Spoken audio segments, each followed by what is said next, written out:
This is TWiT. Let's move on to talk about not the hardware, but the interaction, because this is, once again, I think, a win when it comes to this device. Apple clearly took a lot of time to think about how people would want to interact with the device.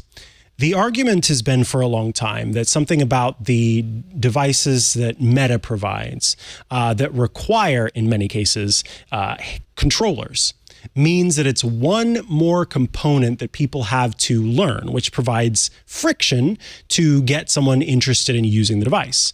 And over time, Meta has added a lot more hand tracking features so that you don't necessarily need the controllers to interact with things in your environment.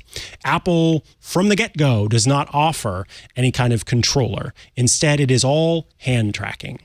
And the built-in gestures are very slick, very good. You use your eyes to look around in the environment to select things. And you use your fingers, your hands actually fully, to make those selections. So it's gazing and selecting with a simple pinch to tap and actually, select an item. Scrolling is flicking. You can flick left and right to move around in different screens. It all works quite well, and Apple deserves a lot of credit for, I think, really nailing that experience. It felt easy to use. It felt comfortable. It felt familiar, and almost always I could count on it working. That said, there were a few times where, due to a change in the lighting in the environment, or my hands not being exactly where they needed to be, maybe me forgetting that I needed to have my hands in front of the cameras, whatever happened to be, my other hand maybe doing a pinch gesture by accident as I was trying to use the one hand, there were a few times where it let me down and I had to kind of reset. I also saw people struggle to get the experience, to get the interactions. But once they locked on, it was quite cool to see how they kind of picked up on it. You can also use dictation to do different interactions on the device. One of the first things I learned was I can shut it down by using Siri. So I was able to tell Siri to shut down the Apple Vision Pro. And there are a lot of interactions like that, as well as instead of typing something out, which is a struggle to move your eyes around to type, or using your fingers to type as well, which is something that you can do, simply dictating text is a good experience. Lots of people do that on their phone already. I would be remiss if I did not mention the many accessibility settings. And we have another video where I went very in-depth, answering lots of questions about the Apple Vision Pro, and you can check that out to learn more about the accessibility settings. But importantly, if you have one eye that is better at moving around than the other, or if you have low vision, or if you prefer to navigate using mouth sounds, those are some of the things that Apple has included. And I love that accessibility is front of mind when it comes to even something as new and cutting edge as this device. Moving along, obviously you want to know about what it's like to use the Apple Vision Pro. And the app ecosystem is quickly growing and becoming vibrant, as they say. However, many of the apps are still what amount to iPad apps on screen. You can pull up 3, 4, 5 different screens around you. You can have your music going. You can have Safari open in multiple tabs. You can have a third-party app like Juno, which is an app for browsing YouTube, going. All of these things can be going, but they don't provide a virtual reality experience. It is simply a number of window panes that exist in your virtual space, augmented space, that are in front of you.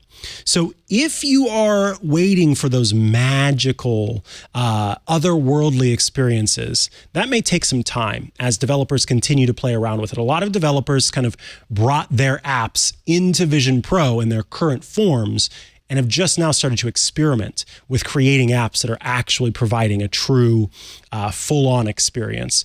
There were a few early on. Our unboxing video shows a third-party app where we were able to bring in a race car, and I was kind of sitting down in it and looking at the different components of the race car. Very cool, very fun, and something that got Leo Laporte and me both excited about the thing early on. But again, for the most part, you're working with kind of flat apps that exist everywhere.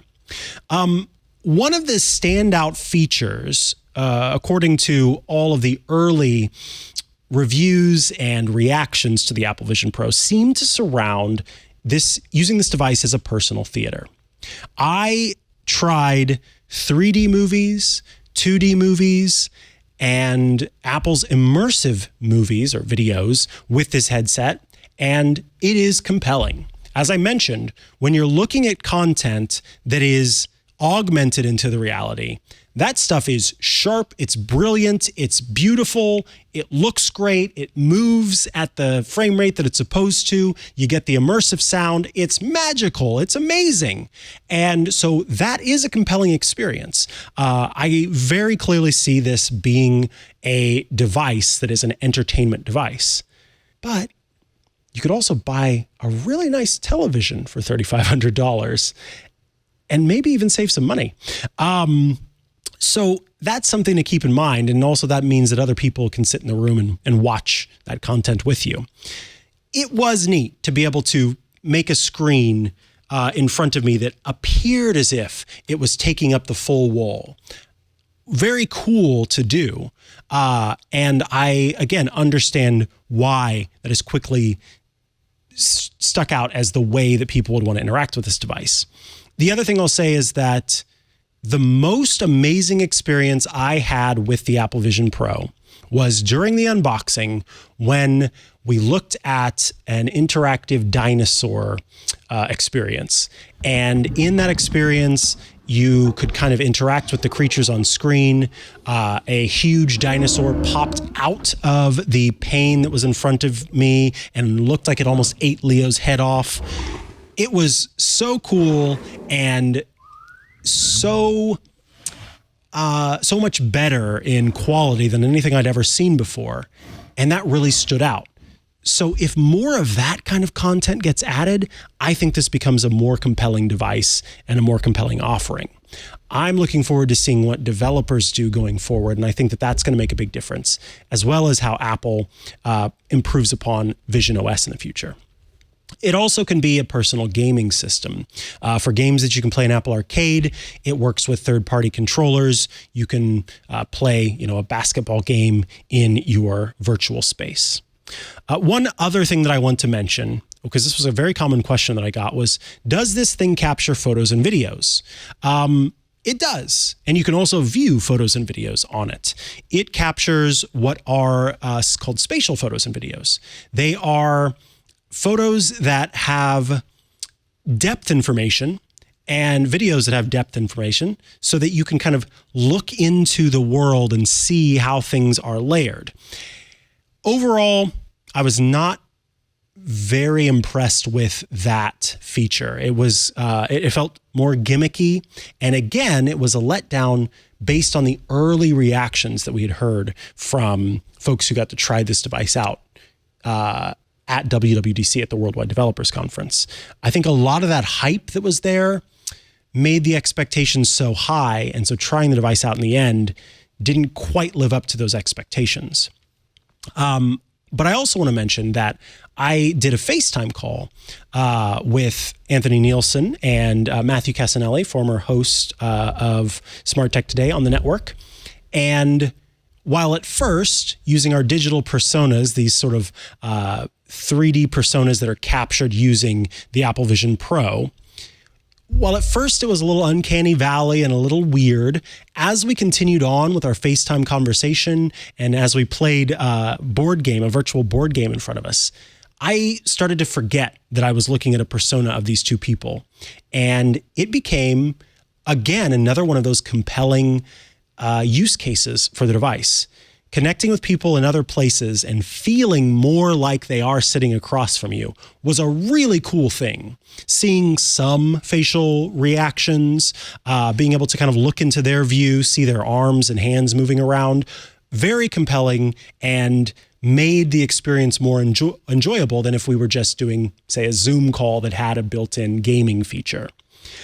That was one of the parts of the Apple Vision Pro that is unique to the Apple Vision Pro that made it seem like something that I could see having a future. If you enjoyed what you just saw, well, there's more of it. It's all over at twit.tv, or just click in the description and you can get links to this very episode.